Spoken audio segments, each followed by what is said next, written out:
right, let's go straight to the change that maybe to the play that maybe changed the game. That no call on Edson Alvarez against Cornelius. I want to go into the referee's vision and understand how that is not a penalty. Well, the only thing I could think of is the referee deemed that it was a dangerous play, a high kick on Cornelius. That's the only thing I could think of here. I don't see it this way. I think the ball is in play for both Edson Alvarez.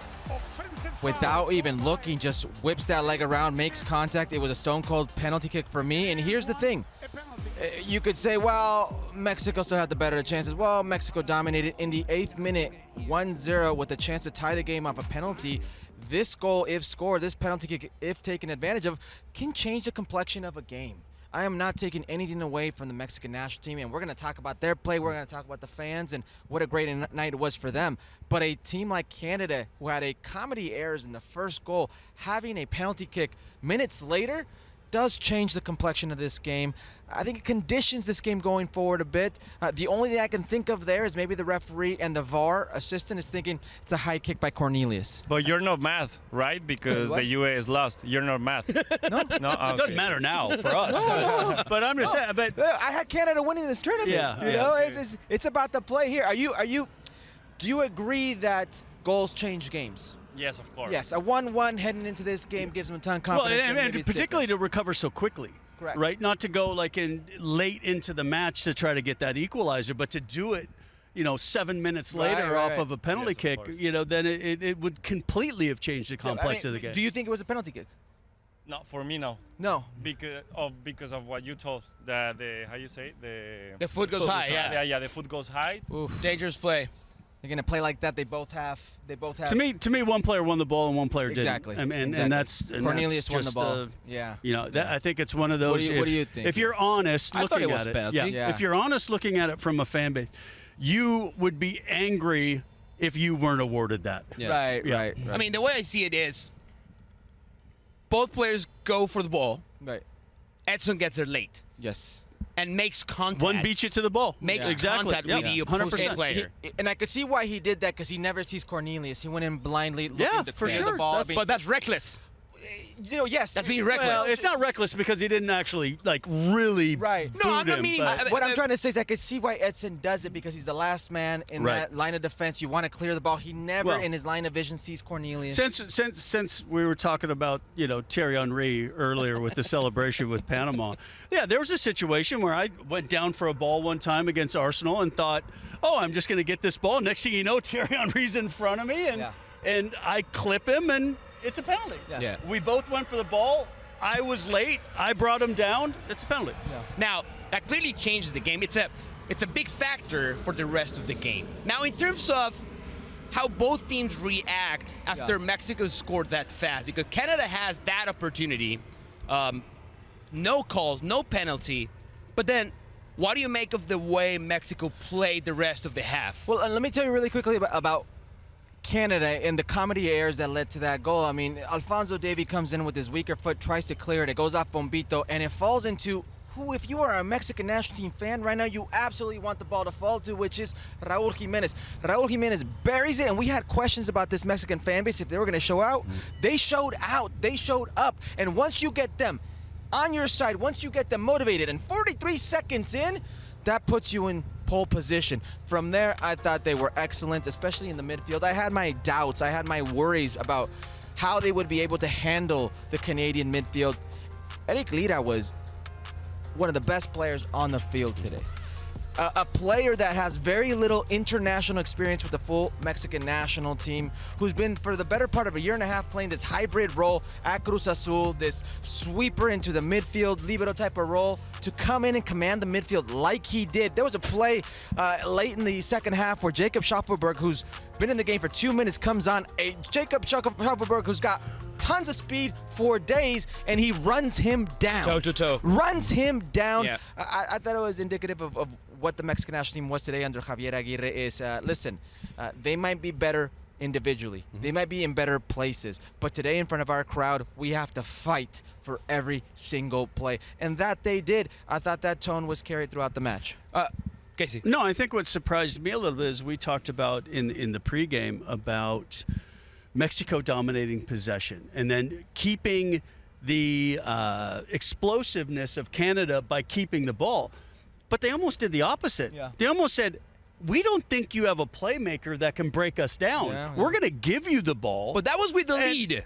Well, That's a big factor. That helps. Leading the game, that helps. Well, it's Yeah. 43 seconds in, so it's impossible to know, Yeah. if it wasn't, But that's the way it worked out. And I thought Mexico defended as a unit very, very well. Yeah. And I think you saw some of the limitations of Canada if they do have possession. We talked about how poor the U.S. was in breaking down a very organized Panamanian team. Yes. Well, we saw Canada struggle to break down a very organized Mexican side. Recognize when Alphonso Davies had the ball. Let him have the ball. Let him have the ball. And that was a weak spot for Canada. I want to ask you about the connection between both Jimenez, Santi and Raul, because you were in favor of both starting. Javier Aguirre goes with them. How did you like their connection during the game? I love it, and I want to mention first Santi Jimenez. That Raúl made the both goals, but Santi make a very sacrificed game. Mm-hmm. They make him a lot of fouls, and that gives air to your team, because if they make you a foul in the midfield, you give a time and air to your team to go breathe. Breathe and to go up. So I'm really happy about that. Both Jimenez play really good.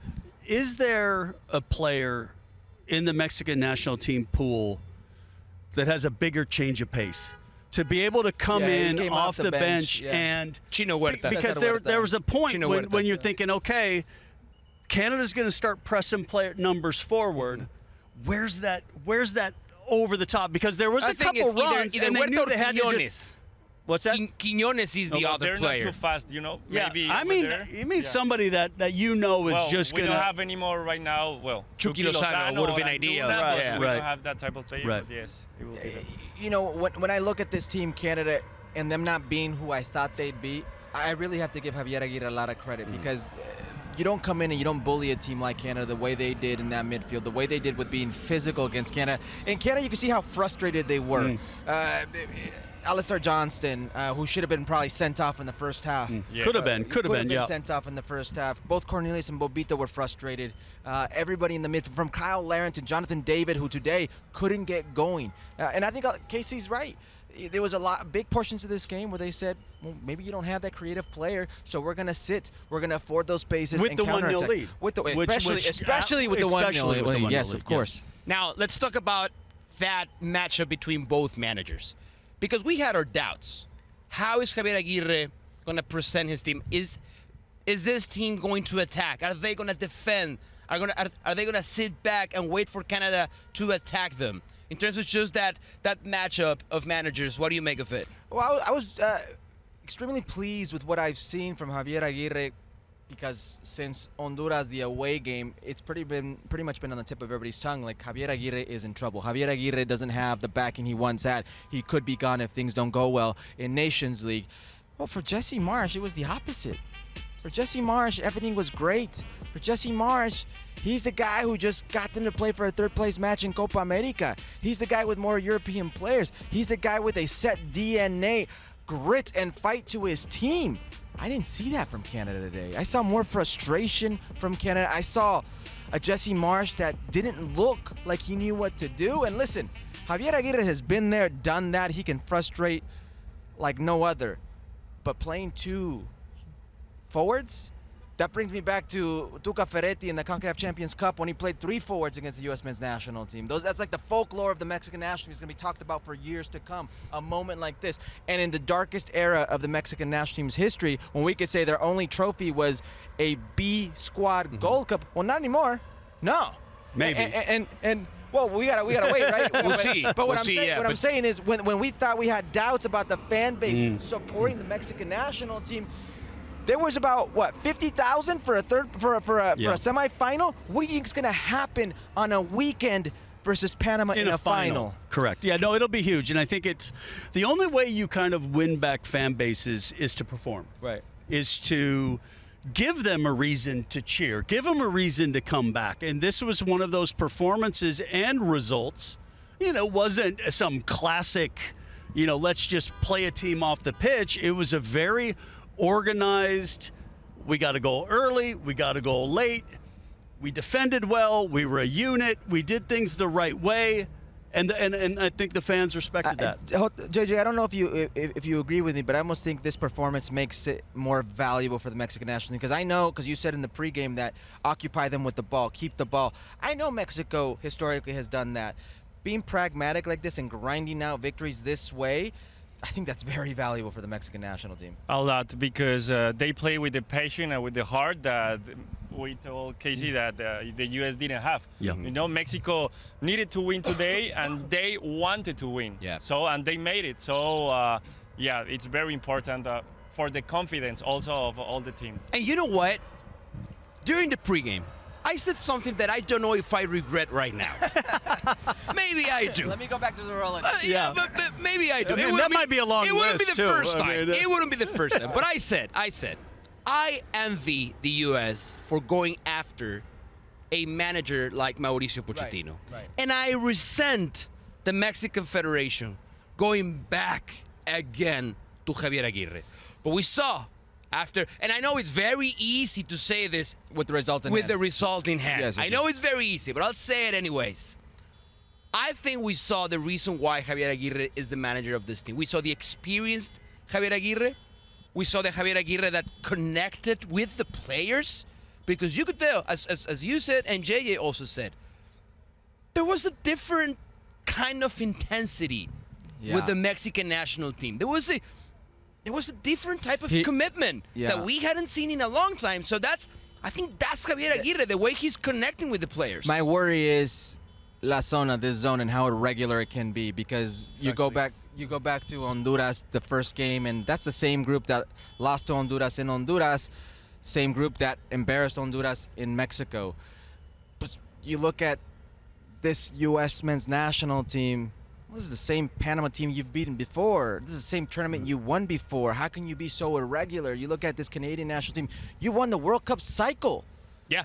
How can you be so irregular to go back down with John Herdman and back up with Jesse Marsh to now? Like, I think it's the zone. I think it's how irregular it is. And my worry for Javier Aguirre is that we can get too high with Javier Aguirre as we can get too low with them. So right now it seems to be all going great, but what happens if they lose to Panama? Like, is Javier Aguirre another conversation? But you know what I'm saying? Like, now Javier Aguirre is not a good coach. You're right. I want to go back to what you said about kind of the highs and lows, where we've been covering this U.S. team now the last couple of years with Greg and now with Mauricio. How many times have we talked about a poor performance and then having to bounce back in the next performance because the maybe they found a way to get a result, but the performance was terrible. And then you're like, okay, let's see a response. And then we see the response and we go, okay, there's the standard. And then we see another flat performance. Yeah. And then need of another response. Yes. You know, where's that consistency? And I think that's going to be one of Pochettino's big challenges is to figure out why it's so flat.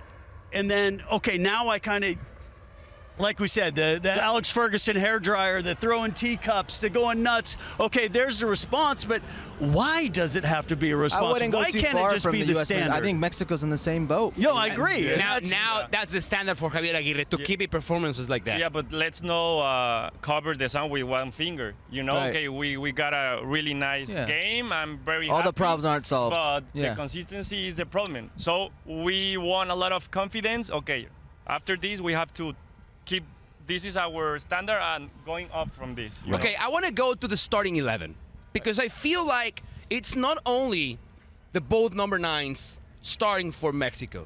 I think we were also surprised by the decision to start Charlie Rodriguez alongside Lira, who you just said had a really good game. Edson Alvarez playing as a center back and not on midfield. Herc, you see the starting 11, and I know there were some adjustments during the game, but in terms of what Javier Aguirre wanted and the performance, how do you evaluate his decision to start these 11 players? Listen, I thought it was risky, but it paid off. A lot of confidence in that back line.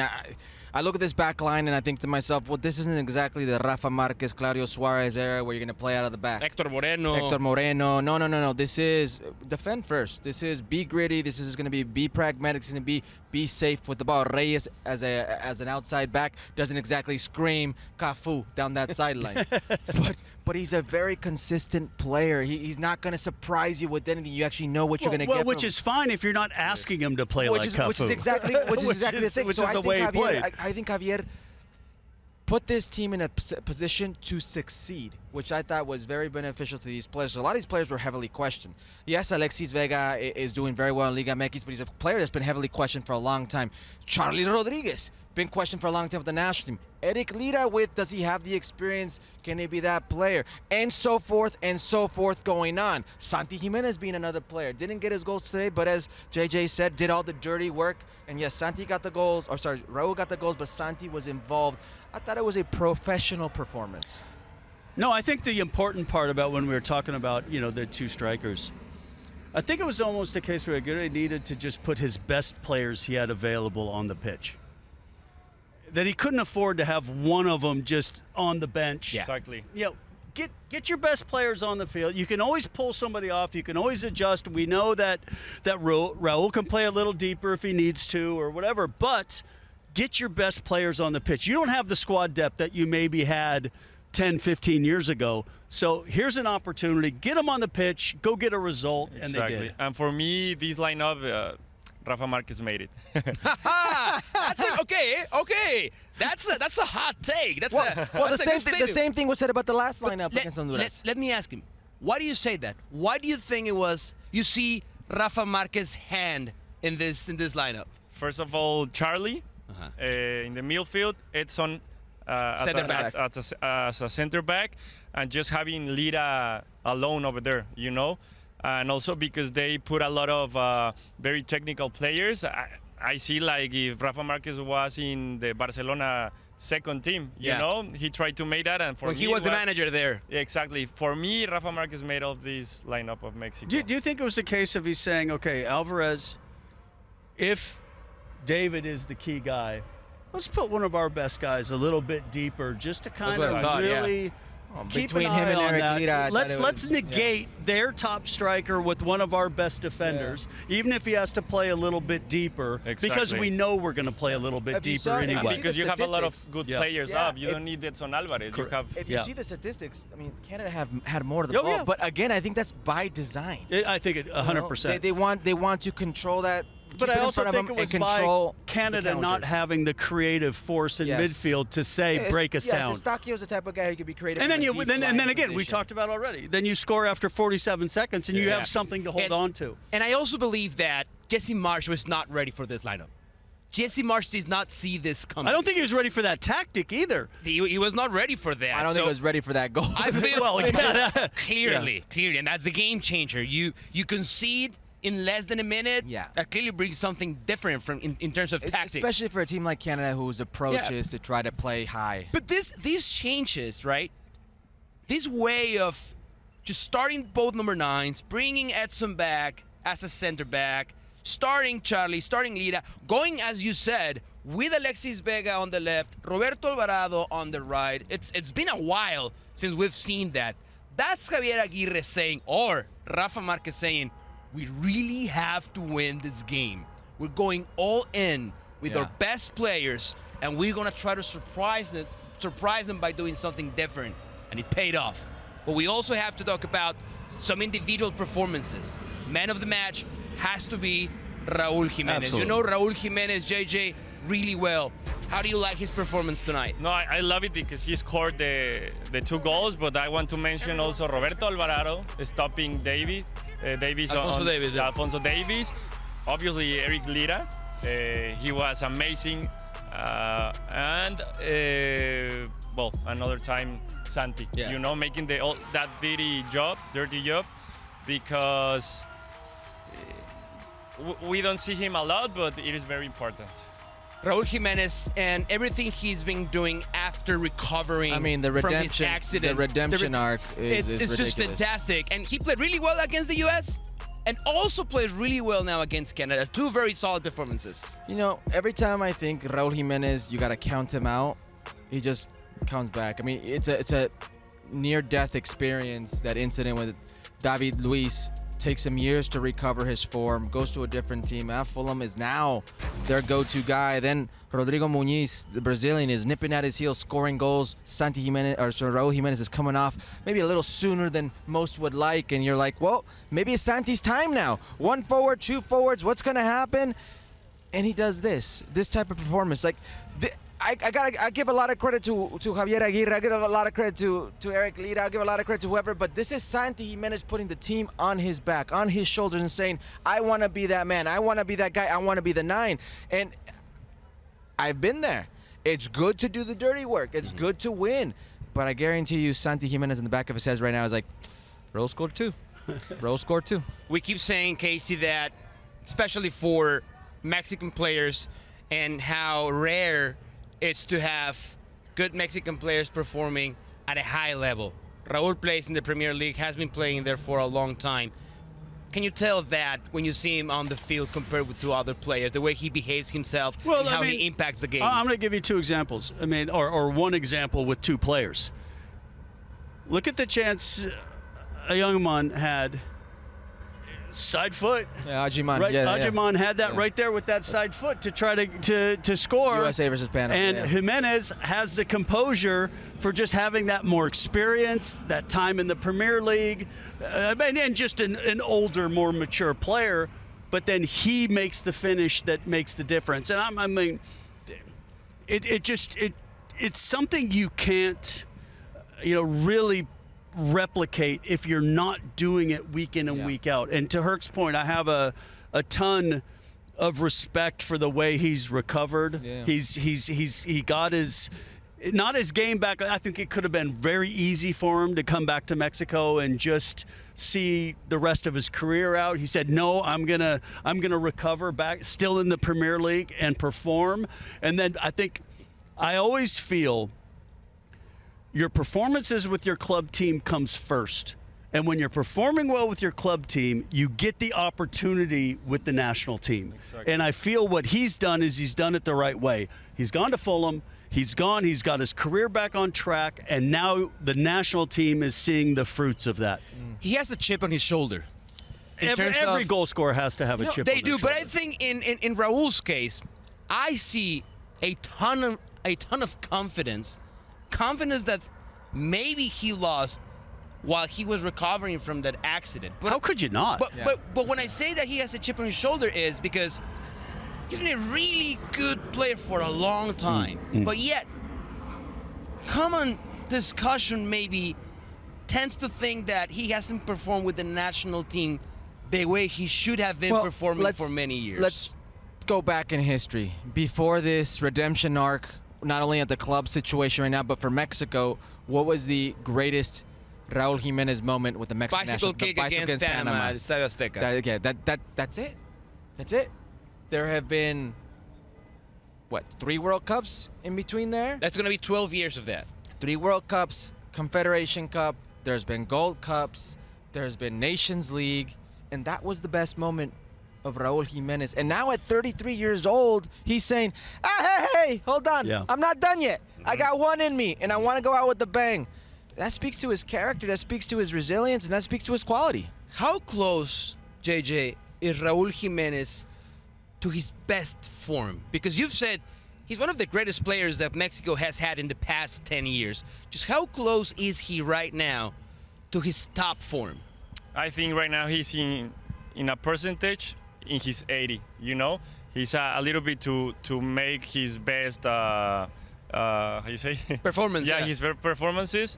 So I'm very happy about him because he is really, really difficult to come back from injuries, and an accident like that. Well, that's serious of an injury, at the club level. Life-threatening. At the club level, I don't think he'll ever get back to where he was because he was one of the top 9s in the Premier League, one of the top players in facilitating others. And it's not my opinion; it's the simple numbers, the assists, the goals. When he was Wolverhampton, he was a different player. At a club like Wolves, and at a club like Wolves, not doing it at a club like correct. You know, He was at he- Man City. at but doing Arsenal's it- number yeah. 9, right? But, Yeah. but when we're talking about the Mexican national team, I think he's at his peak right now. I agree with that. I cannot think of I a better agree. moment for Raul Yeah. Jimenez with the Mexican national team. Right now, Raul Jimenez is name number 1 on that call sheet.